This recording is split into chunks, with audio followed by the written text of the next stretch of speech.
Hello. I've been invited along on the Victorian Literature Journey Tag by Hannah of Hannah's Books.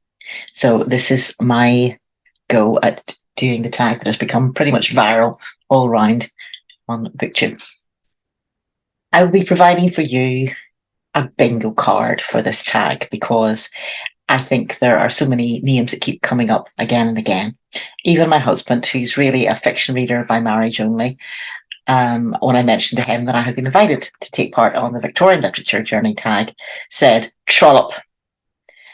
And I said, "Oh, darling, he says such lovely things," or something to that effect. And we carried on bantering. But he's seen me with my nose in an Anthony Trollope book or two or three over the last few weeks. So he even he knows that Trollope is the kind of name to put on a bingo card. And if you have this bingo card and you're watching other people doing this tag, you're going to find a lot of hits, a lot of same ground being covered. I think that's actually quite a good thing because it means that we have there's a kind of consensus of what books, there's a canon of Victorian literature of people writing at that time. And that means we can compare notes. We can say, "Oh, have you read Trollope?" "No, I haven't read him. I've read Dickens." "Oh, Dickens, yes." And you have that sense of familiar names. And even maybe if it's some author you haven't read yourself, you've heard of them probably, or you've been dragged through them at 5 words per hour through school. And you have either a good or a bad experience of it. But there's a common ground. There's names that you all know, that we all know, that keep coming up. I have particular insight into Victorian literature because when my children were very young at primary school, one of them turned to me one day and said, "Mum, do you remember being Victorian?" Which is the kind of thing kids say at that age. They have no concept of time. They don't know whether you arrived with the Vikings or you came home from hospital in a carrier bassinet kind of thing. No idea. No idea what at all. So let's get started on this Victorian Literature Journey Tag. I've got a nice mug of coffee in a pelican mug. And let's have a go at this. Okay, questions. First experience reading Victorian literature and how was it? Well, I had various ones and it's hard for me to remember which came first or second or whatever. When I was at primary school, I absolutely loved Edward Lear, the nonsense poems. I remember learning off The Island the Pussycat Went to Sea in a beautiful pea green boat. I still remember it. And at the same time, there was an adult who gave our family a book which was supposed to be wonderful. It was all poems for children, and it heavily featured kind of Victorian-y lyric poems about little fairies and elves and toadstools and dreamy things like that. And it just not my style. It didn't like that at all, but I loved always the humour. It's something that's pretty obvious when you look at the books that I select and enjoy. Second question about the reading of a Victorian book ever brought you to tears. So tell us some more. Well, they've brought me close to tears of frustration and boredom when I've studied them in school. We did Under the Greenwood Tree, which was by Thomas Hardy, and it was his idea of humour. And the teacher used to sit and laugh uproariously at what was going on in the book. And we just kind of looked back at him because I didn't find it particularly funny or amusing. And that was possibly an age thing. But they also had the curse of the Victorian writer, which was that the names of the characters and the names of the places were so incredibly fake. The name of the heroine of Under the Greenwood Tree was a beautiful woman who took everybody's fancy called Fancy Day. And she lived up to that name. She was extremely fancy. But it kind of takes the guesswork out of a character and they suddenly arrive and they're from a particular place. So their name just screams out, "I am the villain." It's as if it's a Victorian equivalent of a tattoo on the forehead going hate or something like that. Dickens does this a lot, the Victorian names that he uses. And even Trollope, he introduces a very self-important leader of society who's called Lord Omnium. And Omnium is Latin for everything, and this guy was. key to so much and own vast tracts of land. So, it's a little bit of a joke sometimes, but at other times it's incredibly unsubtle and it reminds you instantly this is a fiction. It's totally made up. And I think one of the weaknesses of fiction, Victorian fiction, is the lack of subtlety. I think they were writing for their own times. They were writing for people who had varieties of literacy, but huge numbers did not go to university and were not required to write essays because they didn't make it to the upper level of secondary school. You would be off to work before that. And so they made it very broad and obvious humour and plot lines that were obvious you could see a mile away. So, because of that, I think there was a melodrama sense. Also, the fact that a lot of the books were serialized in magazines, they had to be interesting. Otherwise, the readers were not going to come back next month or next week and buy the next installment. So you ended up with this series where every single chapter had to end on a kind of what happened next, come back and buy another issue. It keeps the books interesting on the other hand, because quite often there's no lack of events, shall we say. School is one of the words on my bingo card because everybody probably was exposed to Victorian books through school. For me, it ruined Middlemarch. And Middlemarch is another word on my bingo card because it's such an incredibly popular novel. It's very deep. In terms of physically deep, it's big. It's a big book, regarded as one of the top novels of the Victorian age, and school ruined it for me because you had to think about the issues and the themes and everything else. So I should probably go back and just read it on its own merits now, and just decide whether I actually like the book or I don't. And the other thing about the weakness of Victorian literature is because there's not a lack of subtlety, they're trying to play on your emotions, they're massaging you, they're giving you this sense of, well, to be honest, a lot of it was quite worthy because there was a lot of change in society and people who were writers were trying to put the case of people who were desperately needy in society, and there was no social net, not much of a social net to catch you, just patchy bits of charity. And there were tremendous injustices. And for example, The Water Babies, written by Charles Kingsley, was to say, let's not make little children go up chimneys and dig all the dirt out to suit us in our houses. Working conditions were atrocious and very young kids would be in factories and so forth. So there's a great deal of, oh dear, look at what's happening in society. This is unfair. This is unjust. And as with any art that sets out to do a message, it becomes a sermon. In some ways, you can see where it's going. And it's maybe trying to get its message across by making you cry, by making you go, oh no, that's so unfair, because it is, and it was happening in real life. And I think that's a strong element in some of the fiction. 3, are there any people who play a significant role? I think probably the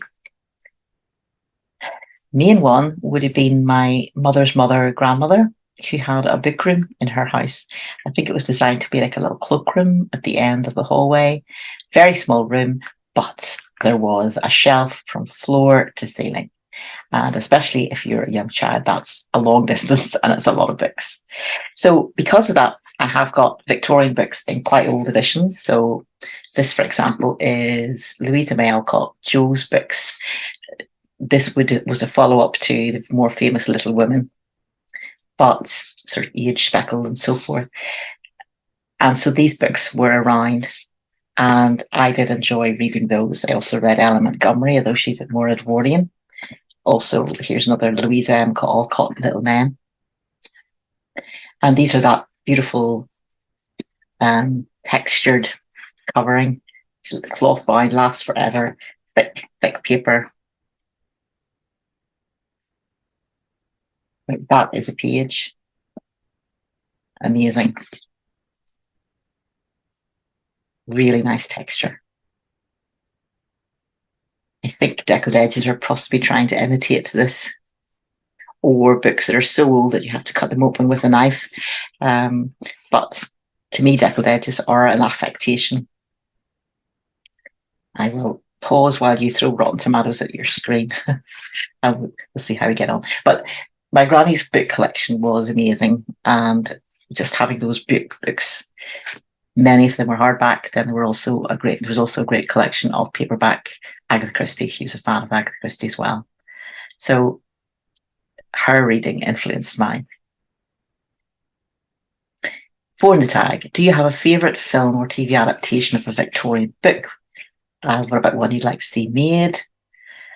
I don't tend to watch period drama, although I absolutely love the classic BBC production of Pride and Prejudice. I will rewatch it at the drop of a hat or a bonnet, and I have watched it through several times, mainly because the dialogue is so good and because the main character, Elizabeth Bennet, is just so strong and interesting. And I love, of course, the lady who's Darcy's aunt, who is so overbearing and trying to tell her what to do.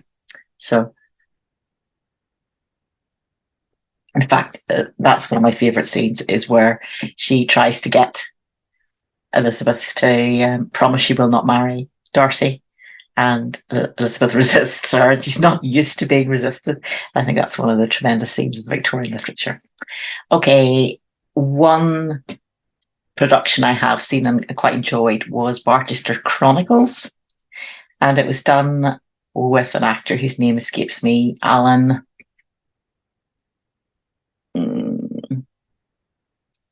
Nearly got it there. I'll have to look it up and put it on the screen. He played the baddie in Die Hard. Anyway, he did a fantastic Mr. Slope. Mr. Slope is an extremely political, oily, cunning kind of person, very, trying to get up the greasy pole very quickly. And there's one stage, which is not in the actual book, but is in the TV series, where Mrs. Quiverful and Mr. Quiverful line up their children, which are, as the name implies, again, this is the unsubtle Victorian name, they're Quiverful. They have lots and lots of children, which is a reflection of a verse in the Psalms, which is about blessed is the man whose quiver is full of children, of sons who will defend him. So they have all these children, they line them up, and Mr. Slope has been instrumental in getting them a job with better pay and a nicer house.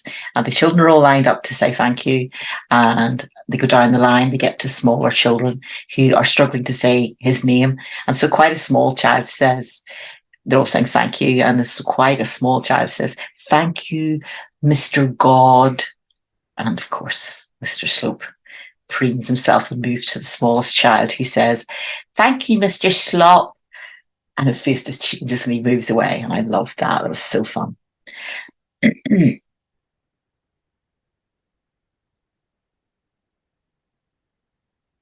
Growing up in the UK, we had lots of BBC dramas, of course, and one of them was Lark Rise to Candleford. But the one that took my fancy was a version of it, which is done as a Christmas special by Victoria Wood, a well-known comedian.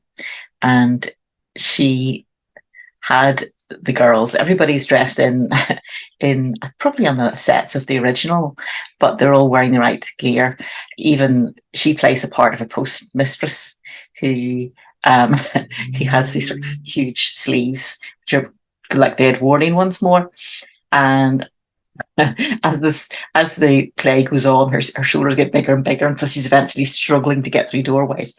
But that's not the joke that took my fancy. A friend told me about it, and on the basis of this, I had to watch the programme. I had to get my own DVD of it. And what happens is the girls outside the post office are sitting having a wee chat, and instead of texting, they're embroidering on a little embroidery hoop, and they're doing lol, lol, and various things people would now text. So I like that bit. But that is a luxury of living in the UK, where there's been so many years of good BBC drama that you can afford to send it up and laugh at it. Question 5, which character most resembles you in Victorian literature or you identify with most? I don't think there's one that springs to mind, but I was very impressed by Jo March out of Little Women when I read her when I was much younger. Haven't reread her recently, so I think that's probably due a revisit and we'll see what that looks like. But I liked the fact that she wrote. I liked that she was very forthright and straightforward in her dealings with people. She felt things keenly, but she wasn't off busy fainting and swooning. She was getting on with things and caring deeply and evaluating what she was seeing around her and people and how they responded. And I do like, coming into the next question about a favourite scene or a line for Victorian literature, I do like the bit where she meets her man who is very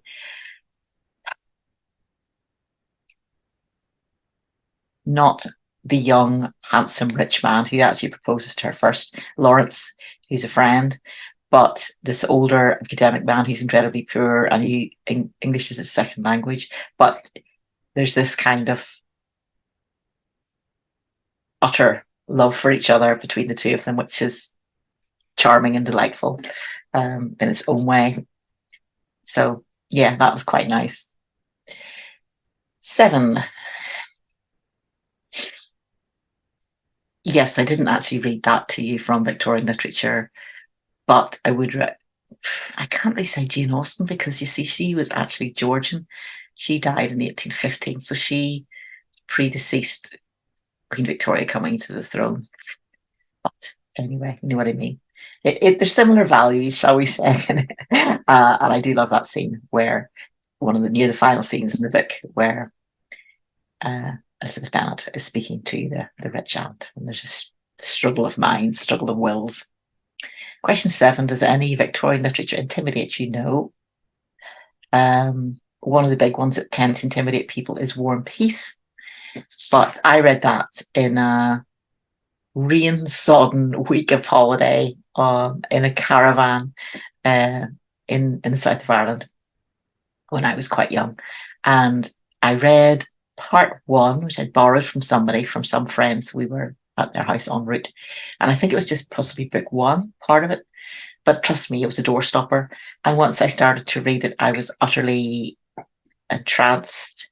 I found it totally absorbing. And the key thing I found was I missed the battle scenes. I just skipped them over and I didn't feel I missed that much. Now I should probably go back and read the whole book and read the battle scenes. But there are ways in which you can get a flavour of a book without having to read all of it. You get some idea.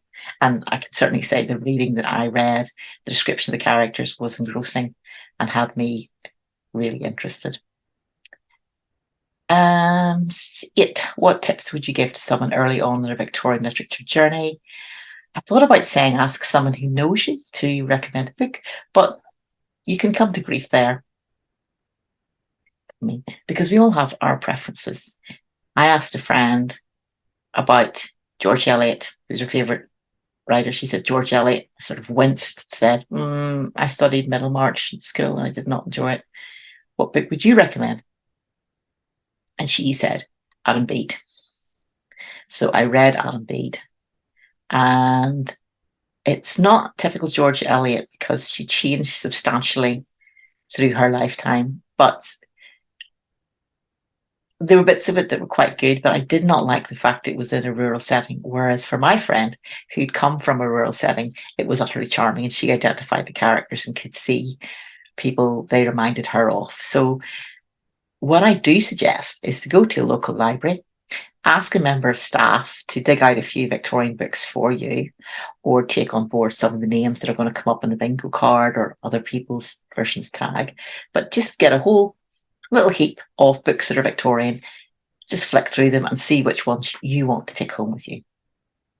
And probably a lot of them will do nothing for you. That's fine. Start with what interests you that you want to see more of. Question 10 is the tag people. And I think if you only make comments on Booktube, please make a short video response to this. Make it your first video. Just challenge yourself to make this one tag video and see how it goes. And if you don't like it, you don't have to upload it, but you can delete it at any point whenever you want, even if it's put up on air, and then you decide, no, you don't want to have it visible, you can take it down.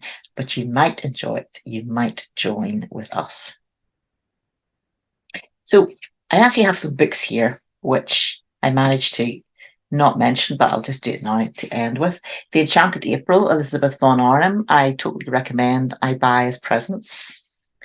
An early book we've probably all had reading or been aware of is Alice's Adventures in Wonderland. This one is a modern one, illustrated by Helen Oxenbury. Children's books do tend to be illustrated well. And the original one was done by a guy, I think his surname was Tennant. He was very famous as someone who drew beautifully. Poets from Victorian times. We haven't actually, I don't think, had too many people talking about Emily Dickinson, which is a bit of a shame because she wrote things that were quite powerful and not like what you would imagine maybe a Victorian lady would, although she was a complete one-off. She wrote a poem, for example, the first line was, "My life had stood a loaded gun." Not the usual way you hear things maybe spoken about. And she writes very strongly about pain and emotion and darkness and death and friendship, and you need to feel things with tremendous intensity.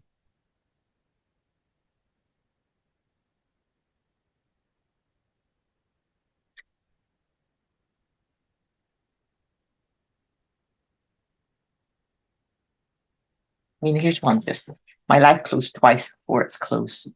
My life closed twice before its close. It yet remains to see if immortality unveil a third event to me. So huge, so hopeless to conceive, as these that twice befell. Parting is all we know of heaven and all we need of hell." She's rather amazing.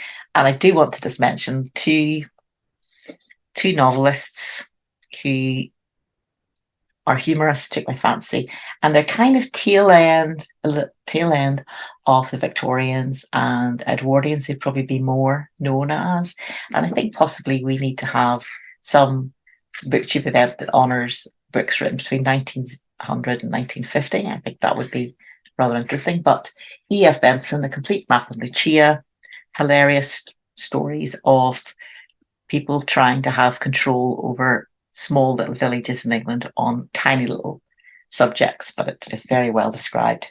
And also, The Best of Saki.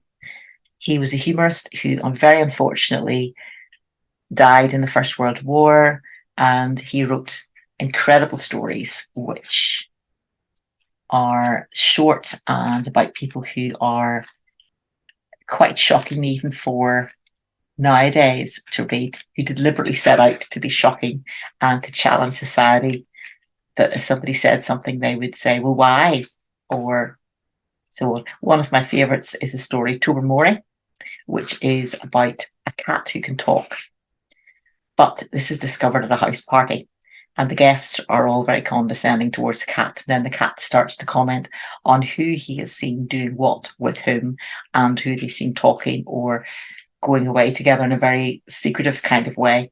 And suddenly the whole thing becomes much more serious. So Best of Saki is just lovely.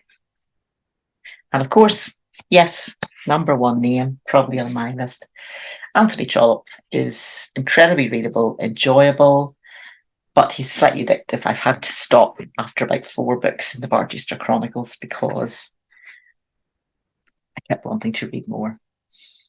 But if that's what you want, if you want a book where you want to read more and you enjoy the company of the novelist, if you find and like Trollope, he's written so many books and they are so, they're written in series. So for example, that's the other thing about the addictiveness is you start to read one and you want to read the rest of the series.